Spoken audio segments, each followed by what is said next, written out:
Thế giới hôm nay xin chào các bạn. Bạn nào đã từng xem bộ phim đình đám Hạ cánh nơi Anh của cặp đôi Hyun Bin và Son Ye Jin? Chia sẻ cho mọi người bạn thích nhất điều gì trong phim đó nhé. Một trong những phần được yêu thích của bộ phim có lẽ là những phong cảnh thiên nhiên, núi non hùng vĩ tại đất nước Thụy Sĩ. Vùng đất này được đánh giá là một trong những đất nước hạnh phúc nhất trên thế giới. Sống tại đất nước này, bạn không làm vẫn có ăn. Mỗi tháng được chính phủ cấp 58 triệu đồng với người lớn, trẻ em 14,5 triệu đồng. Mọi nhu cầu cuộc sống đều được nhà nước lo từ A đến Z. Đến mức, dù cho có là tù nhân, họ vẫn được ở trong những căn phòng giam tiện nghi, cao cấp, thậm chí còn hơn cả những khách sạn tiêu chuẩn 3 sao. Mặt khác, ở đây mỗi ngôi nhà đều có cho mình hầm trú bom hạt nhân, nên nơi đây có lẽ sẽ là nơi sống sót duy nhất nếu các cuộc chiến tranh hạt nhân xảy ra. Để biết thêm những điều kỳ lạ ở Thụy Sĩ, hãy cùng Thế giới hôm nay khám phá 15 điều kỳ lạ chỉ có tại Thụy Sĩ nhé. 15. An toàn nhất nếu xảy ra chiến tranh hạt nhân. Từ năm 1815 cho đến nay, Thụy Sĩ là đất nước chưa hề có những bước chân chiến tranh xâm phạm. Tuy nhiên, mỗi một công trình trên đất nước này đều phải bắt buộc xây một hầm trú bom hạt nhân bên dưới. Tính đến nay, số hầm trú bom của Thụy Sĩ có khi còn nhiều hơn số dân nước này, trở thành hệ thống hầm trú lớn nhất thế giới. Thậm chí, họ còn có những hệ thống hầm ngầm khổng lồ từ những giai đoạn chiến tranh lạnh ngày xưa. Trong đó nổi bật có lẽ là dự án mật danh công trình K20. Nó được xem là vua của các hầm trú ẩn tại đất nước này. K20 có diện tích ngang một tòa chung cư rộng lớn với sức chứa hàng trăm người, được tích trữ lượng nhu yếu phẩm thiết yếu đủ cho 6 tháng. Đây là khu công sự đồ sộ dành riêng cho giới viên chức liên bang cấp cao. Trong trường hợp có đòn tấn công hạt nhân, toàn bộ ban lãnh đạo đất nước sẽ được di tản cấp tốc tới đây. 14. Hỗ trợ tự sát. Bạn đã bao giờ nghe đến quyền được chết? Thông thường, quyền được chết chỉ phát sinh dựa trên ý chí tự nguyện của bệnh nhân. Tại Việt Nam, loại quyền đặc biệt này vẫn chưa được áp dụng, thế nhưng nó đã được hợp thức hóa tại Thụy Sĩ. Có nhiều công ty, đơn vị tổ chức như Exit, Life Circle hay Dignitas tại Thụy Sĩ để hỗ trợ người dân chấm dứt cuộc sống. Mỗi năm, các tổ chức này đón nhận hàng chục ngàn thành viên mới. Tuy nhiên, để được chết theo ý nguyện, những người đăng ký phải đáp ứng đủ các điều kiện mà tổ chức đề ra. Thời gian ban đầu, mô hình này chỉ chủ yếu để giúp những người đang chịu sự hành hạ của bệnh tật, bệnh hiểm nghèo, người già yếu mất khả năng vận động. Tuy nhiên đến nay, nhiều người đang cố gắng thay đổi những quy định này. 13. Càng giàu thì tiền phạt càng cao. Việc vi phạm an toàn giao thông trên đường và bị công an phạt có lẽ là điều quá bình thường. Tuy nhiên không giống ở nước ta, số tiền phạt sẽ dựa trên loại xe bạn đang chạy, thì ở Thụy Sĩ, số tiền đóng phạt sẽ dựa trên mức thu nhập của bạn. Thu nhập càng cao, đồng nghĩa tiền phạt càng lớn. Một triệu phú tại Thụy Sĩ từng phải nhận giá phạt lên đến 290.000 đô, tương đương hơn 6,6 tỷ đồng, vì đi quá tốc độ cho phép. Để lý giải cho điều này, chính quyền Thụy Sĩ cho rằng với mức phạt thông thường, nó sẽ không đáng là gì với những người có tiền của. Việc đánh thẳng vào thu nhập sẽ có ảnh hưởng hơn đến những người này. Theo bạn, hình thức phạt này nếu áp dụng cho Việt Nam thì sẽ như thế nào? Chia sẻ cho mọi người biết dưới phần bình luận nhé! 12. Nuôi bò. Các trang trại bò sữa ở Thụy Sĩ, mỗi con bò đều trải qua ca phẫu thuật gắn một thiết bị dạng ống vào cơ thể, cho phép nhân viên có thể trực tiếp cho tay vào dạ dày bò để xử lý thức ăn. Nếu tình trạng tiêu hóa của bò sữa gặp trở ngại, những người nhân viên sẽ trực tiếp kiểm tra và điều trị thông qua chiếc ống đó. Không những vậy, họ còn có thể kiểm tra đánh giá tình trạng sức khỏe của bò sữa vào từng thời điểm. Dựa vào đó, họ sẽ chọn lựa loại thức ăn phù hợp, giúp kéo dài tuổi thọ đàn bò. Tất nhiên, để tránh vi khuẩn xâm nhập vào nội tạng và gây bệnh cho bò, họ sẽ dùng những chiếc nắp đặc biệt để bịt chiếc ống lại. Tuy nhiên, việc đút tay vào cái bao tử đầy thức ăn đang tiêu hóa thì có phần hơi đáng sợ nhỉ. 11. Nhà tù. Bạn nghĩ một nhà tù sẽ phải ảm đạm, chật hẹp và thiếu cơ sở vật chất? Trên cơ bản các nhà tù đều như vậy, chỉ trừ nhà tù Chamberlain tại Thụy Sĩ. Nằm ở ngoại ô thành phố Geneva, nhà tù này là nơi các nữ tù nhân chịu án phạt. Nó đã từng bị tố cáo là nơi giam giữ quá đông tù nhân và là nhà tù có nhiều bệnh nhất châu Âu. Để thay đổi những đánh giá, năm 2011 đã có đến 40 triệu đô được đổ vào nhằm xây dựng lại nhà tù này. Mỗi phòng ở đây dành cho 3 tù nhân, có phòng tắm riêng với diện tích thoải mái. Thậm chí khu sinh hoạt chung còn có tivi, bàn ghế, không khác khách sạn 3 sao là mấy. Mặt khác, nếu bạn không phạm tội nhưng vẫn muốn trải nghiệm cảm giác ở tù thì hãy đến ngay nhà tù Zurich West. Đây là một nhà tù mới được xây dựng ở Thụy Sĩ. đang tuyển các tình nguyện viên để kiểm tra sự vận hành tại nơi này. 10. Sửa đổi luật. Việc người dân sửa đổi hiến pháp và điều luật của một đất nước, quốc gia là một điều rất hiếm thấy trên thế giới. Tại Việt Nam, bạn phải trải qua 774 bước để trưng cầu ý kiến của mình lên lãnh đạo, nhưng cũng chưa chắc thay đổi hay thêm thắt được điều gì. Tuy nhiên tại Thụy Sĩ, bạn chỉ cần thật nhiều chữ ký là có thể trực tiếp thay đổi hiến pháp. Là một nước có nền dân chủ trực tiếp, một người dân bất kỳ có thể đề xuất thay đổi điều luật theo ý của họ. Điều kiện duy nhất là trong vòng 100 ngày, chỉ cần người đó có được 50.000 phiếu đồng ý từ những người khác, ý kiến sẽ được xem xét và áp dụng. Có lẽ đây là đất nước mơ ước của nhiều bạn nhỉ? 9. Cửa hàng không có nhân viên.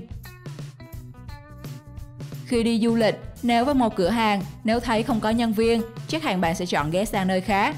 Tuy nhiên ở Thụy Sĩ lại khác, dù không có nhân viên, nhưng những cửa hàng ở đất nước này vẫn mở cửa bình thường. Bạn chỉ cần vào lấy và bỏ tiền vào rổ món đồ bạn cần. Đây là một hình ảnh không mấy hiếm thấy ở Thụy Sĩ. Từ cửa hàng, siêu thị cho đến cây xanh hay các trạm rửa xe đều không thấy bóng dáng của nhân viên.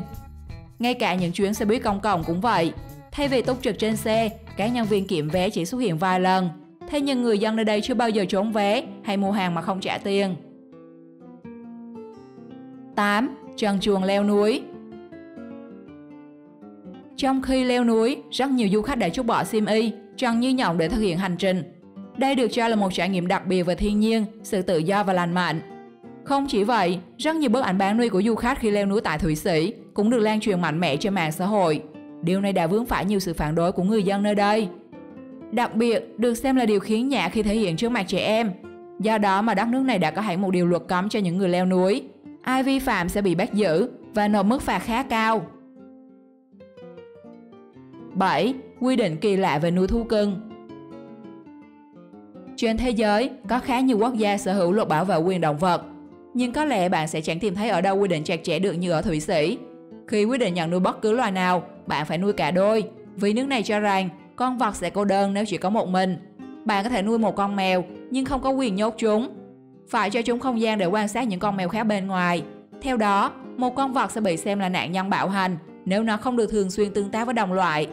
Bộ luật này thậm chí còn liên quan đến cá cảnh. Trong đó yêu cầu chủ phải trang bị cho bể cá màu vàng đen nhằm giúp cá có chu kỳ ngày và đêm như trong môi trường tự nhiên. Còn nếu muốn nuôi chó, bạn buộc phải tham gia 2 đến 3 lớp học về cách huấn luyện nhằm tránh xảy ra hiện tượng bạo hành thú nuôi và phải đóng thuế nuôi chó mỗi năm nếu muốn giữ chúng trong nhà. Không chỉ người, đây cũng là đất nước lý tưởng cho thú cưng các bạn nhỉ. 6. Quy định về sự yên tĩnh. Bạn có bao giờ cảm thấy phiền hà về sự ồn ào của hàng xóm bao giờ chưa? Chia sẻ cho mọi người biết tình huống của bạn là gì nhé. Dù rất nhiều nước, kể cả Việt Nam, đã có nhiều quy định về việc không làm ồn sau thời gian quy định, nhưng có lẽ Thụy Sĩ là nơi có những điều luật gắt gao nhất về sự yên tĩnh.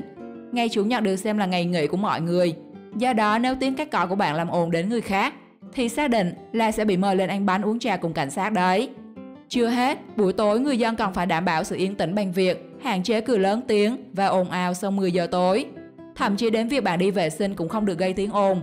Tiếng xả nước cũng dường như bị cấm. Cả tiếng đóng cửa xe nếu mạnh quá và gây tiếng ồn sau giờ vàng thì bạn cũng sẽ vi phạm luật đấy. 5. Cờ hình vuông. Quốc kỳ Thụy Sĩ là một trong những quốc kỳ dễ nhận biết nhất thế giới vì ngược màu với lá cờ chính thức của Ủy ban Chữ thập đỏ quốc tế. Tuy nhiên, trong khi các quốc gia khác trên thế giới đều có lá cờ hình chữ nhật, trừ thành Vatican, Thụy Sĩ là quốc gia có quốc kỳ hình vuông. Thiết kế này khiến Thụy Sĩ gặp một số rắc rối khi gia nhập Liên Hiệp Quốc vào năm 2002, bởi tất cả quốc kỳ được treo ở trụ sở đều có cùng kích thước. Hiện nay, cờ dân sự được sử dụng bởi các tổ chức phi chính phủ hay treo trên các con tàu có thể biến tấu thành hình chữ nhật với tỷ lệ 2:3. 4. Vòi phun nước. Nếu du lịch tại Thụy Sĩ, bạn có thể sẽ không bao giờ khác. Rất dễ thấy người dân ở đây uống nước trực tiếp từ vòi nước ở các nhà tắm công cộng hay thậm chí từ những đài phun nước. Đừng cố gắng đếm chúng vì có thể bạn sẽ đếm không hết đâu. Trên thực tế, Thụy Sĩ có hệ thống nước máy tiêu chuẩn chất lượng cao nhất thế giới. Theo nhiều người nước ngoài sinh sống ở đây, nước của Thụy Sĩ uống còn ngon hơn nước ở gần như tất cả những nơi mà họ từng đặt chân đến. Đặc biệt là nước từ trên núi, nơi nguồn nước sạch đến trong vách. 3. Phát tiền người dân. Người dân Thụy Sĩ đúng nghĩa không làm mà vẫn có ăn đấy các bạn à. Trong suốt cuộc đời của mình, người dân Thụy Sĩ sẽ được chính phủ lo từ A đến Z. Các dịch vụ từ giáo dục, y tế không cần người dân phải đóng góp bất cứ khoản nào, chính phủ sẽ lo toàn bộ. Để có được quốc tịch Thụy Sĩ, bạn phải ở đây ít nhất 8 năm và phải chứng minh bạn có khả năng hòa nhập với cộng đồng, không phải mối nguy với đất nước và nhiều điều khoản khác. Chỉ cần chứng minh bạn có quốc tịch nước này, mỗi tháng bạn sẽ nhận được đến hơn 2.500 đô, tương đương 58 triệu đồng. Còn trẻ em sẽ được nhận khoảng 14,5 triệu đồng. Tuy nhiên, dù cho không, thế nhưng người dân nơi đây lại từ chối nhận khoản tiền này. Nếu là bạn có nhận không? 2. Giàu có nhưng không khoe mẽ. Một trong những điều tối kỵ khi nói chuyện với người bản địa Thụy Sĩ là không bàn tiền bạc. Nếu bạn lỡ miệng hỏi về thu nhập của một người, bạn sẽ phải nhận những ánh mắt khinh thường từ người xung quanh đấy. Điều này gần như đi ngược với phần còn lại của thế giới, khi tài sản, biệt thự, siêu xe chính là thước đo tự hào về sự thành công của ai đó. Thế nhưng đừng tưởng hổ không gầm thì nghĩ là Hello Kitty. Theo thống kê, Thụy Sĩ là một trong những quốc gia giàu nhất thế giới. Thu nhập bình quân đầu người của Thụy Sĩ năm 2016 là 6.848 đô trên người trên tháng, đứng đầu toàn cầu. Tỷ lệ thất nghiệp và thâm hụt ngân sách quốc gia là cực kỳ thấp. Theo bảng xếp hạng của báo cáo thống kê thu nhập toàn cầu do ngân hàng Credit Suisse thực hiện, trong năm 2021, Thụy Sĩ dẫn đầu bảng với tài sản bình quân của người trưởng thành là 673.960 đô, tương đương 15,5 tỷ đồng, cao hơn cả cường quốc Hoa Kỳ. Do đó đừng dại mà so kè tài sản với dân Thụy Sĩ nhé, không lại muối mặt đấy. 1. Quốc gia không có thủ đô. Từ năm 1803, danh hiệu thủ đô Thụy Sĩ xoay quanh 6 thành phố khác nhau, từ Freiburg, Solothurn, Basel, Bern, Zurich đến Lucerne. Nhiều người có thể khẳng định thủ đô của Thụy Sĩ là Bern hay nhầm với Zurich, nhưng điều này không hoàn toàn chính xác. Ngày 27 tháng 12 năm 1848, Quốc hội nước này chính thức gọi Bern là nơi đặt trụ sở của chính phủ. Song nó cũng không được ghi là thủ đô trong hiến pháp Thụy Sĩ. Những nhà cầm quyền đã quyết định rằng quốc gia này sẽ không có thủ đô chính thức, vì mọi phần lãnh thổ có tầm quan trọng như nhau. Do đó, trong khi trụ sở của chính phủ thuộc Bern, nhiều tòa nhà quan trọng khác có thể được tìm thấy rải rác khắp quốc gia này. Ví dụ, tòa án tối cao nằm ở thành phố Lausanne, còn tòa án hình sự nằm ở thị trấn Bellinzona. Bạn nghĩ sao về đất nước thú vị này? Chia sẻ cho mọi người biết nhé! Đừng quên like và subscribe để khám phá thêm nhiều điều thú vị hơn nữa. Chào tạm biệt và hẹn gặp lại các bạn!